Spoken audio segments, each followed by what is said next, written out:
সবাইকে নমস্কার জানাচ্ছি। আপনারা জানেন যে আমাদের গ্রাম অঞ্চলে বিভিন্ন ধর্মীয় অনুষ্ঠান হয়ে থাকে। তো সেখানে আমরা বিশেষ করে যে হরিসেবা যেগুলোকে আমরা বলি বা পাঠ কীর্তন বলি, সেখানে আমরা একটি অনেকেই অনেকভাবে গেয়ে থাকেন, বিশেষ করে আসর বন্দনা। তো আমরা এখন একটি আসর বন্দনা পরিবেশন করব।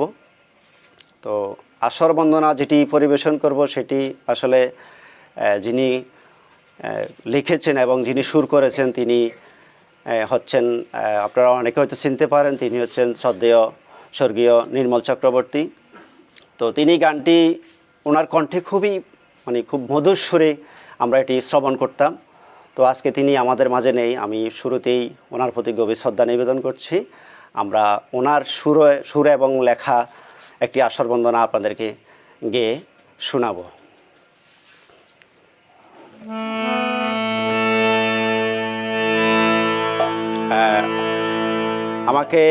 আমাদের এই আসরে যারা আছেন আপনাদেরকে একটু পরিচয় করে দিই। আমার বাম পাশে আছেন আমার শ্রদ্ধেয় বড় ভাই মধুসূদন মজুমদার, তিনি হারমোনিয়ামে আছেন। আমার পাশে আছেন মৃদঙ্গে আছেন অমৃতলাল দাস, তিনি আমাদের এই গ্রামেরই, আমাদের সাথেই সঙ্গ করে থাকেন। পাশে আছেন আমাদের অরুণ মজুমদার, তিনিও আমাদের এই সঙ্গের সাথে একসাথে আমরা সঙ্গ করে থাকি। আপনারা জানেন সাধুসঙ্গ খুবই একটি গুরুত্বপূর্ণ বিষয়, আমরা সবাই মিলে এই সাধুসঙ্গ করার চেষ্টা করি আসলে। তো যাক, আমরা গানে মনোনিবেশ করতেছি। আমরা এখন একটি আসর বন্দনা গান গাইব। আপনারা ইচ্ছে করলে এই আসর বন্দনাটি আপনারাও পরিবেশন করতে পারেন বিভিন্ন অনুষ্ঠানে, আপনারা অবশ্যই সেটি গাইতে পারেন আসর বন্দনা যদি ভালো লাগে।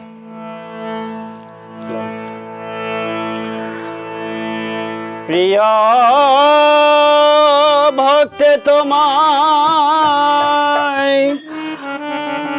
ডাইকাছে রে গো রেশো এই আসরে প্রিয় ভক্তে তোমায় ডাইকাছে রে গো রেশো এই আসরে প্রিয় ভক্তে তোমায় ডাইকাছে রে গো রেশো এই আসরে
তোমায় নয়ন জলে স্নান করাব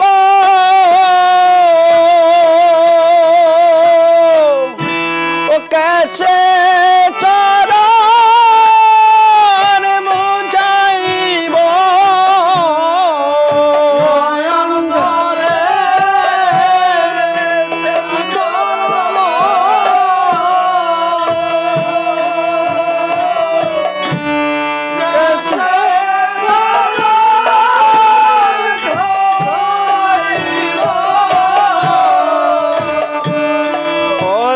তোমায় নয়ন জলে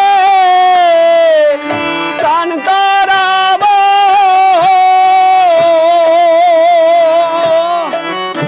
ও কেশে চরণ মুছাইব নয়ন জলে স্নান করাব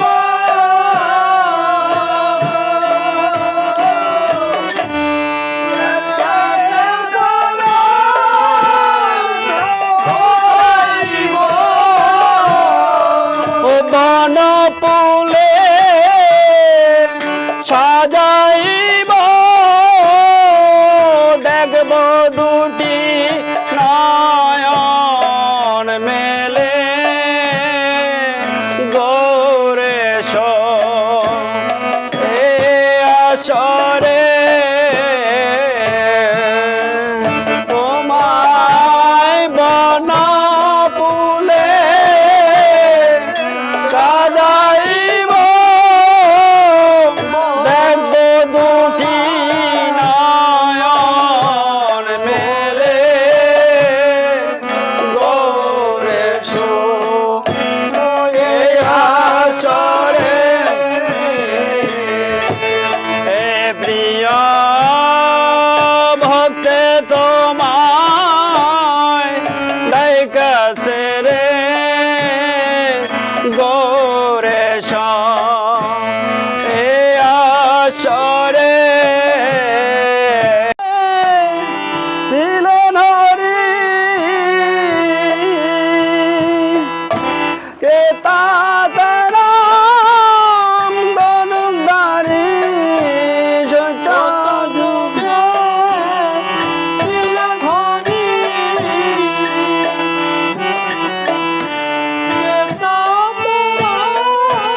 চায়